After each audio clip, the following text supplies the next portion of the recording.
Амансыздар урматтуу Супер ТВ каналыбыздын көрүүчүлөрү, жалпы көрүүчүлөргө салам айтабыз. Азыркы учурда биз Токтоболот Абдымомунов атындагы Улуу Турк академиялык драма театрында турабыз. Мына ушул театрда бүгүнкү биздин каарманыбыз эмгектенет. Ким десеңиздер, театр жана кино актёру Арунис Кыдырмышев агабыз. Бирок режиссер азыркы репетиция жүрүп аткан учурда бизге тартууга уруксат берген жок. Ошон үчүн күтүп атабыз каарманыбыздын бөлмөсүндө. Мына ушул баш кийим агабыздын баш кийими экен. Кийип көрөйүн. Жарашса жарашты деп койгула, жарашпаса жарашпады деп койгула.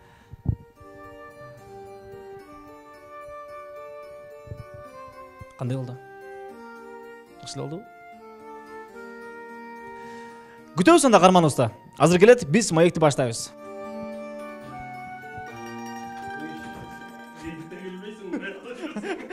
Ассалам алейкум. Кандай сага? Денсаулыгыңыз жакшы? Аман эсенсизби? Жакшы. Күйүп ышып калыптырсыз. Как раз таки менин сценам болчу да. Барып алып каптал да карап турасың. Бизде убактысы менен башталат да, билесиң да театрда. Биз бир аз кармалып калганыбызга байланыштуу ошого баягы режиссердин уруксат бербей койду, ошондон тартпагыла жолтоо болот деген сыяктуу. Ооба, тиги ал жактан мешать этип каласыңар, камераны коюш керек болуп калат. Ары бери чуркап чыккан массовый сценалар болгондо ошон үчүн тиги убакыт неметип калды да. Баш кийим сиздикиби? Меникине окшош кийип алгам го. Сиздики болсо уруксат кийип алма. Кыштан чыкса болчу да экен. Биздики дайым ушундай ысык суукка ылайыкташтырып тигет да. Жайында ысыбайсың, кышында üşүбөйсүң да. Анча-мынча көчөгө деле чыгып кеткен учур болбошунда мен. Болот. Кээде репетиционный менен кетип калган учур болот. Мен бир жолу өтүк менен биздин репетиционный өтүктөр менен үйгө кетип калгам. Унутуп калдым. Бул өтүктөрдү мисалы, көрсөтүп коелу да мына урматтуу көрүүчүбүз. Кыргыздардыкы да башы ушундай кайкалап тигилген өтүктөрдү. Ушуну кетип калыптырсыз? Ушуну мен унутуп калыптыр. Кетип калыптыр. Машинага отуруп эле газ тепсеңиз эле окшошпойт. Жок, муну эми кийип жүргөндө көнүп каласың да, эртеден кечке өтүк менен жүрүп ал газ чечип атканда билесиң да. Мен өтүк репетиционный менен кетип калгам го. Күнүңүздүн басымдуу бөлүгү ушул театрда өтөбү ага? Ооба да, биздики кана эртең менен келебиз. Ондо ровно сахнага чыгабыз.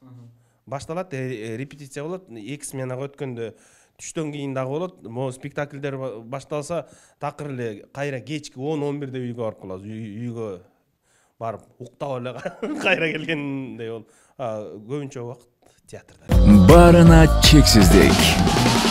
Жаңы О абоненттер үчүн 4 жумага болгону 495 сом. Дароо азыр кошуп алда 3 айга арзандатууга ээ бол. Чексиз интернет, чалуулар, социалдык тармактар, мессенджерлер, OTV. Сен үчүн баары бир тарифте топтолгон. Переходи на О. Барына чексиздик бул сонун. Театрда көбүнчө сизге кандай ролдор берилет? Театрдан көбүнчө басымдуурагы мындай комедийный жанрдагыны көбүрөөк берет. Мындай серьезный ролдорум бар. Мисалы, азыркы даярданып аткан спектакльде мен башка планда бул карама-каршы комедийныйга караганда. Кайсы роль? Эмне роль? Азыр ошо Жали Садыковдун Манастын уулу Семетей дегендеги Аокен роль. Аябай болот экен. Айтканыңыз дагы аябай болот деп болдум да. Аны айтып атканда эле уже серьезный сүйлөйсүң да. Башка спектакльдер мисалы Алдар көсө же немелер болсо, анда мондай деп айтылат. Баарыбыз билебиз, көрүүчүлөрдүн баары билет. Жубайыңыз дагы мына ушул театрда эмгектенет, иштейт, актриса болуп. Кандай ага чогуу иштеген? Чогуу иштеген биз эми көнүп калдык. Мындай экен деп айтканга болбойт да. Эмнеси жакшы, эмнеси жаман? Жакшы жагы эмне? Жакшы жагы бири-бириңе критиканы, эгерде сиз ага жетишпей аткан болсо же мага роль чыгарып аткан убакта жетишпей аткан убакыттар болсо, толуктап мындай кылсаң болот, мындай кылсаң болот деп сүйлөшкөнгө, обсуждение кылганда, только театр жөнүндө эле сүйлөшөсүң да, башка проблема жок дегендей элечи. Экөөбүздүн тең темабыз ошол. Жаман жагычы? Жаман жагын деле байкаган жокмун, жаман жактар. Азыркы учурда мен театрга кирип жанатан бери жүрөбүз, бирок ал биринчени мен көрө алган жокмун. Каякта? Сахнада. Сахнада жүрөбү? Сахнада ал дагы бул спектакльде ал главный роль да, ал каныкей. Келиңиз мага анда сапарыбызды улайлы, алдыга карай улайлы. Биздин дагы барчу жерлерибиз бар. Анын баардыгы кайсы жер экенин көрүүчүлөр биз менен чогуу көрсүн. Бир канча убакыттан бүтөт да, биз сизди күтүп туралы. Ооба, азыр акыркы цена калды. Ошону бүтүрө калсак анда.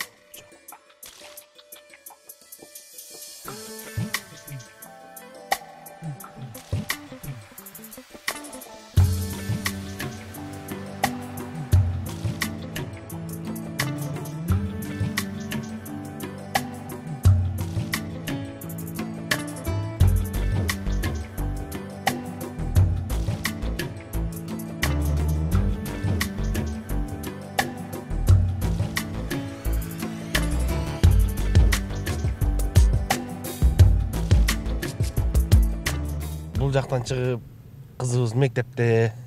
Азыр эми репертуарлар жүрө элек. Спектакльдер коюлу элек деген да. Ошого чейин бир барып успеть этип алып кеткенге жетишебиз. Спектакльдер коюлуп баштаганда эми ага жадына жетишпей калабыз. Өздөрү кете баштайт дегендей. Негизи өздөрү барып келе береби? Өздөрү барып келе берет негизи. Альбина эже менен өткөндө могу акыркы тартылганда мындай аял күйөөсү болуп ойнодуңар, кошуналарда, театрда барбы ошондой ролдор? Бар. Буга чейин мен городской театрда иштеп жүргөндө аял күйөөсү эмес, даже Альбина апамды ойноп, мен баласын ойногом. Мына айдап аткан машинаңыз көбүнчө кимде болот ага? Сиздеби же Альбина эжедеби? Альбина көз постоянно чогуз да. Каяка барсаңар да? Каяка барсак деле чогуз. Быйыл ошо жана проект кино деп атпаймынбы? Анда деле чогуу жүрдүк да. Кээде Альбинага да Альбина айдап неметип калат да. Өзү деле айтып калат, чогуу жүрүп неметип. Айдаганды унутуп баратканмынбы деп. Жалпы көрүүчүлөргө айтып кетейин, артта Альбина эже дагы отурат. Ооба, келиңиз Альбина эже менен бир аз коорашып кетейин, Негизи астына отурасызбы же артына отурасызбы эже? Астына отурам. Дайыма. Силер болуп калган үчүн артта отуруп калдым. Болбосо астына отурам. Артка көп отура албайм, баягы рульдагы адам баары бир эмне болсо дагы астынага отуруп, арниз айдап баратса сөзсүз түрдө тияк бияктарды контролдоп карап, бул жакта машина келип атат же болбосо тигинде мындай болуп атат, жашыл күйдү, кызыл күйдү деп сөзсүз түрдө комментарий менен отурам да. Ушундай. Айтып кетпеди, сизди аябай катуу айдайт депчи. Эмнеге анчалык кайдашасыз? Жок, катуу деле айдабайм. Бүт арниз жогоруда айтып кетти го, бүт правила менен айдайм. 90 биз негизи алыс жолго чыкканда 90 менен айдайбыз. Негизи арниз 70-80 менен айдайт. Мен болсо 90 менен айдайм да, 95. Эң лимит 95, антпесе андан 100дөн ашырбайт арниз. Карап деп деп турат да. Кой депчи. Артка өтүп уктап калса экен деп турасыз. Байке тиги Инстаграмдабы мындай карап калгандачы, чогуу фотосессия кылып түшкөн сүрөтүңөр аябай көп го мындай үй бүлөлүү, Бул идея кимге таанык, сиздикиби же Альбина эже эрчтеби? Альбина да. Мен мындай деле негизи көп сүрөткө түшпөйм да. Альбина эле кое турайын, могул жерден түшүп койчу деп анан же съемкалар болгондо историяга киргизип тигил бул дегендер болот го. Анан мен антпайм десем эле, историяга киргизбейсиңби? Сразу ушул жактан тартып койбойсуңбу? Рабочий процессти деп эле бирден эле айтып эле. Койчу. Жанагы фотосессия болсо бүт эле Альбинаныкы барып, баяктын баарын дайындатып коюп, могул күнү барабыз деп кулакты бышырат да. Сен муну кийип албайсың депчи, кызыктырып кишиничи. Мейличи деп анан барып коесуң. Кыздарыбыз менен эми көбүнчө эле фотосессияны үй бүлөбүз менен толук кылабыз да. Ошону кой түшүнүп мамиле кылайынчы деп. Кел же ипас көтпөй деп. Бирок мойнунан байлаган иттей эле барат. Ушунун кереги жок болчу. Башка жумушуң толуп атса, ушуну түм эле дагы бир жумуш кылып аласың деп, бирок сүрөттөрдү көргөндөн ичин эле кийин баягы Кудай буйрса карылыкка жетебиз. Ошол карылыкта мынакей деп көрө турган бир үй бүлөлүк архив керек экен. Ошонун баарын акча төлөйсүңөр же? Мен байкап көрсөм Инстаграмда активиңиз аябай жогору, анын баары бартерби? Кээде бартер болуп калат, кээде баягы ушундай иш баштап аттым эле, жардам бериңиздерчи деген жакшы инилер, жакшы баягы эми жумуш иштейин деп аткан адамдар бар. Ошол инсандарды колдоо иретинде ошондой эле албетте акчасын да төлөп бул нерсе тарыхка кала турган нерсениден эч нерсе аябаш керек деп ойлойм негизи. Мен байкап көрсөм Альбина эже, ачык эле айтайынчы, силер этти деле сатып албай калдыңар,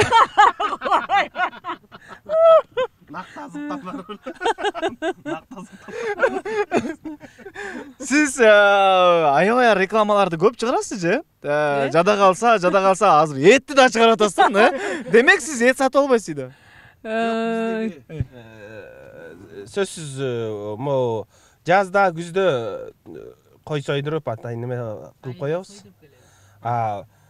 Мындай алгандар ал конок деген көп болот ошондой эле. Тойлорго көп чыгат да, Альбина эжечи. Сиз дайыма айдоочу болосузбу? Жанда же өзүңөр алып келе берчи дегенде болобу? Жумуш болсо Альбина өзү эле айдап кете берет. Эгерде менде жумуш болсо, бош болсом айдап барам. Буга деле мындай жеңилдик керек да. Ал жактан кийинет, анан азыр парковка деген дагы бир проблема. Анан соң кой албай эле бир жолу мен выступленияда ушундай немеде болчумун. Как раз Альбина өзү айдап кеткен. Жетип келиптир артын сүзүп. Эмне болду десем? Жанындагы парковкада газ писаттырып туруптур. Ал эчтеке болбоптур да, тиген фарасы менен капталы кирип кетиптир да. Дагы эчтеке болбойт.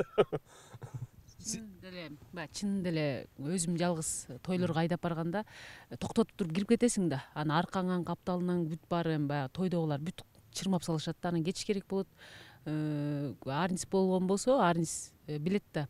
Ким токтоткон атса жылып кайра жалгыз барган бир аз ошондой парковкадан кыйналыш болуп кетет да. Арниз менен чогуу барган жакшы жардамдашып.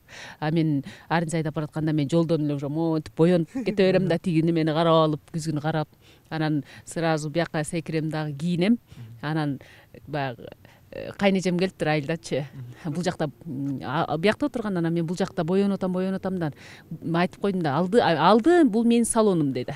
Артка чыгып туруп, бул менин гардеробум деп туруп бияктан кийиндим. Эми реквизитке барайын деп туруп, мынакей бешикти көтөрүп туруп, тойго кирип кетсем, кайнежем, апей, даже ушундайсыңарбы деп коет. Ансыгарындай бул машинада көп нерсе иш кылабыз. Ошо боенуп, кээде ошо кыздарыбызды ушул жерден окутканга туура келет. Анткени эми бүтүп калгандачы, баягы съемкалар учурунда муну жаз, тигини жаз деп көп нерсе машинебиз көп иш аткарат да. Ушундай. Бул бешиктериңиз, бул реквизиттериңиз. Кээде ошо түшпөй калат да. Кээде түшүрөлү десек, унутуп эртең менен жумушка шашып кетип калабыз. Анан кээде ушундай дайым ушул жаныбызда болуп калат. Могул нерсечи, умайын болуп туруп, эң жогорку ставка канча болду эле? Өзүңүз таң калып, ушунча болуп кетти депчи. Эң арзаны канча болду эле? Эң арзаны. Чоң рахмат. Эң арзаны. Ооба, рахмат. Ал от души, өзүң көңүлүңөн, чын ниетиңен Пакет берет. Пакет бербесе дагы мен неме кылып кетем да. Эми чоң ставкасы $500 болгон. $500? Өзүлөрү ушу батаңыздар кабыл болсун деп берген. Мен айткан да эмесмин, но өзүлөрү бергишкен. Келет ал? Тээ жакта келет ат. Кандайсың? Ден соолук кандай? Жакшы. Жакшыбы ден соолук? Жакшы. Эмне кылдың бүгүн? Канча беш алдың? 4. 4 алдыңбы же 5 алдыңбы? 4-5. 4-5 алдыңбы? Кайсыл сабактардан? Музыкадан 1-5, математикадан 2-5, анан кийин кыргыз тилден 1-5. Дагы 1-5. Үч эле окуп атабыз. Музыка, кыргыз тил? Жок, мына ошондо математикадан 2-ни айылдым. Ошондой. 2-ни.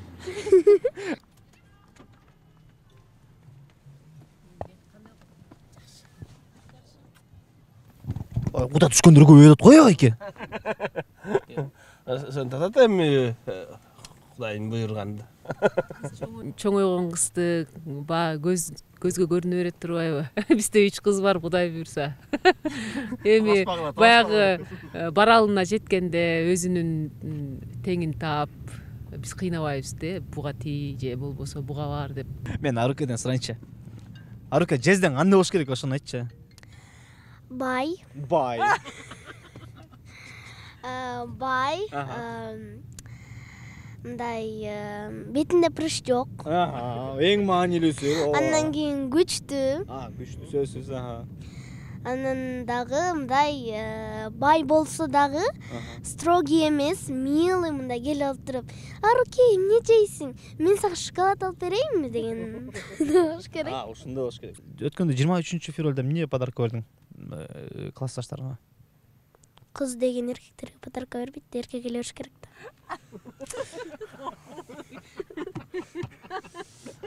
Байке, бүт айымдар менен жашаган сизге бир тойло кыйын болуптур байке. Бул подарка жактарынан баары чогулуп туруп бир кылып коет, а сен баарына кылышың керек. Бири-бирине токтолуп, Бирок жаргал, мен айтып коем. Жалаң кыздар жана мен депчи. Атаң жаккан мүнөздөрүн айтып берчи. Кайсыл мүнөздөрү сага аябай жагат? Мага бирдем алып келгенси, жакшы мамиле кылат, ар бир күндө күлүп, жайнап тамактарды сурап турат бизден. Эмне тамак жейсиңер, кургак же суюк деп айтып, ошондо биз айтып турабыз. Атаңар жасап берет тамакту. Ооба. Куатырыз, мен сизге атайын байке. Кудай, кухняга жакынсыз бага? Тамак жасаганды жакшы көрөм негизи. Кичинекей кезимден эле неме көлдүктөрдүкү барго, кургак кесме деген. Ошондойду көп жасачым. Папам да ошондой болчу. Жардамдашып, бирок папам жасачу эмес. Үйдөгүлөргө жардамдашып, жана мисалы картошка казып келип, алып келип жууп берип дегендейчи. Мен дагы азыр тамак жасаганды жакшы көрөм. Өзүм фантазияңды иштетип дегендей. Баарын кимдер, кыздарым, Альбиналарды подсобник деп коем. Бүт даярдашат. Ачып, тазалап, жуурчусун жууп, неметин мен келип туруп жана врачтардай баарын даярдап коет, келип туруп монтип, биягы монтип, кесип неметип туруп, кайра тигип туруп кетип калат. Таңга жасай берет. Ошондой эле да. Калган баардыгын тигилер жасайт. Бирок жасаган сен болуп каласың. Автор сөз. Тарынтып алган учурда эмне аракеттерди көрөсүз байкес? Эркектер неме го негизи? Күнөөлүү болсоң да күнөөлүү эмессиң го.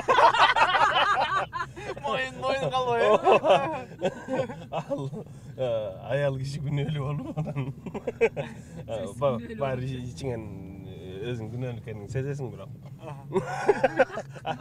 Моюн калбайсың да. Анан Альбина айткандай болду. Баары ошондо буга да мен күнөөлүү болуп калдымбы деген.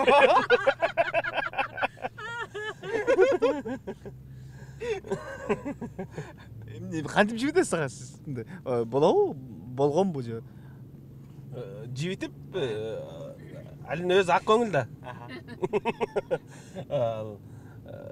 Эми болду, эми ушу тигиндей мындай десең, көздөн жаш чыгып. Анан аябай жигип кеткенде анан кишини согуп коет. Сокконда охи деп.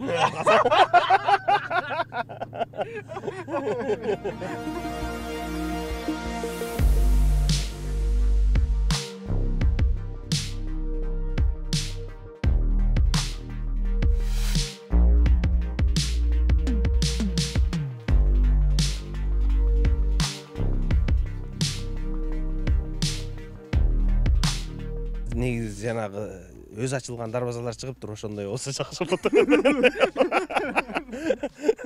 Алыстан келат эле. Келатканда басып туруп ачып алган. Жакшы, бүгүн сиз менен бир эмес бир канча сааттан бери жүрөбүз. Ага башыңыздардан өткөрүлгөн окуяларды айтып бератасыңар. Жалпы көрүүчүлөргө баягы тарбиялык иретинде дагы берүү болду окшойт деп толук ишенип атам да. Келиңиз, эми биздин көрүүчүлөргө эмне айтасыз? Коштошуу, жыйынтыктоо сөз. Көрүүчүлөргө бардык эле силердин чыгармачылык жамаатка дагы ден соолук, көрүүчүлөрүбүзгө дагы дүйнөдө тынччылык, токчулук, молчулук болсун. проблемалар болбосун, главное проблеманы проблема кылып алгыла да. Бул сиздин девиз, жашоодогу девизиңиз. Проблеманы проблема кылгыла. Жакшы, чоң рахмат. Сиздердин үй бүлөңүздөрдү мындай мен бүгүн эле мисалы таанышып аткан жерим жок. Кандай адам экениңиздерди дагы баягы биз үй бүлөбүз менен билебиз, аябай сыйлайбыз. Чындыгында жалпы кыргыз эли сиздерди жакшы көрөт, сүйөт. Ошолордун катарында биз дагы барбыз. Чыгармачылык ийгилик каалайбыз, үй бүлөңүздөргө бир гана бекемдик каалайбыз, ден соолук каалайбыз. Жогоруда бир асында тамашалап айтып кеттиңиз, ага баягы мен бир гана айымдар жана мен депчи. Анан буйруса араңыздарга, ооба, Кудай буйруса араңыздарга дагы бир да мырза кошулуп сизге жандоош болсун. Ошону каалайм ага. Чоң рахмат бүгүнкү маегиңизге. Ыраазычылык билдирем. Рахмат. Ооба. Келсин. Жакшы айта алдым. Ооба. Мына ушинтип урматтуу Супер ТВ каналыбыздын көрүүчүлөрү, бүгүнкү маегибизде соңуна чыкат. Кийинки бирлерден көрүшкөнчө аман эсен туруңуздар.